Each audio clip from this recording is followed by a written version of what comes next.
kasetwa romo tondo bore tiomoro ekabanga oyino gakwete onyo kwete amane no ale mocheri netari mocheri nguru rukobeka ebintu binge binebi nabigo salire sako no mogusitara itera manyinga nondo bwate kerengere ryo goitera manyinga gusi we are there bunabangina twarusiri chianga twekumbirense murende to bairana nabo ototebinga mwaire matianyi eticket akera mwaire matianyi eticket nali mora manyenga Simba ningo. Wale viongozi kutoka Kisii wasije wakafikiria kwamba wao ndio wanampenda Matiang'i peke yao.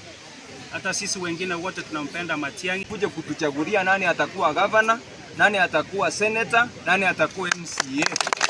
No mugako monene nanjengo babwati ande Simba rati na Robert Crown na Council of Elders muno spokesman yo Ogusii indi na ande bacha bakamurusia ande mbaga kakitwarora bagoje ku Crown oyo nda alioro sana ini. Ukiwa na mtoto awe mjinga awe mwerevu awe vile alivyo huyo kubali ndiye mtoto wako. Asenge njonga abantu bagote baite tukisi nduntoro kimatangande asekenyorogeje nende ase support ya Matiang'i itoko ligicukura ntuli against batige ntoko ba against nesenge njonga Gavana Simba rati yokolera magenda gamanene ni Kisii okoramwa ngatara akora kende Simba rati igachore tu n'Abagusii bose abana bana baito bose handa bangine nduto maito bale tinde titi koroma kwani wala bana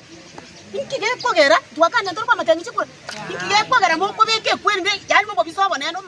led by Gachagwa, who was the deputy president, led by the CS Machow, who was in this government, and when they failed to deliver where they were, they have come now down to disturb people who are working. Samuel Maranga Matonda, that the former deputy president regarding Gachagwa appeared deeply focused on Governor Rati. This pattern is not new. During his tenure in office, GSU officers were previously sent to governor's residence in Kisii under controversial circumstances. In the latest visit, remarks made went beyond criticism and entered the territory of insults, and statements made residents viewed as divisive. Leadership must calm the people, not stir them towards chaos. We also note statements made by the team led by our son, Dr. Fred Matiang'i, alleging that goons disrupted their meeting and that people were killed. In Ogusii culture, invoking death is a grave matter. Such claims cannot be made lightly.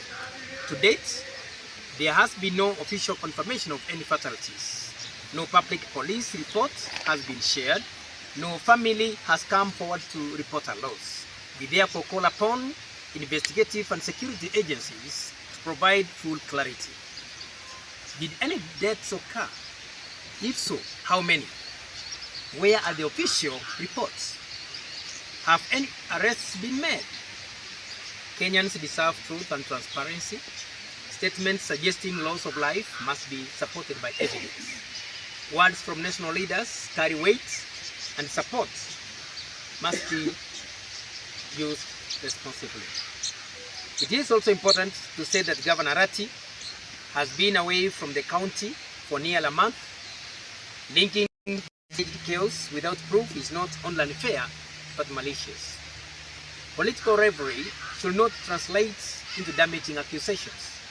To Dr. Matiang'i, who is seeking the presidency while our governor prepares to defend his second term in office as governor, we speak with respect. A national leader must rise above local confrontations. The focus should be more on national unity. Persistent attacks on a county leader risk shifting attention away from the big national conversation. As residents of Kisii County, we call for sobriety, restraint, and mature politics. Our county should not be turned into a battleground of personal vendettas. Our people are focused on development and a peaceful coexistence. As residents, We recognize and appreciate the development milestones initiated by Gavana Simba across various sectors in fulfillment of the commitments he made to the people. Let politics compete on ideas. Let leaders persuade with vision. Let truth guide public discourse.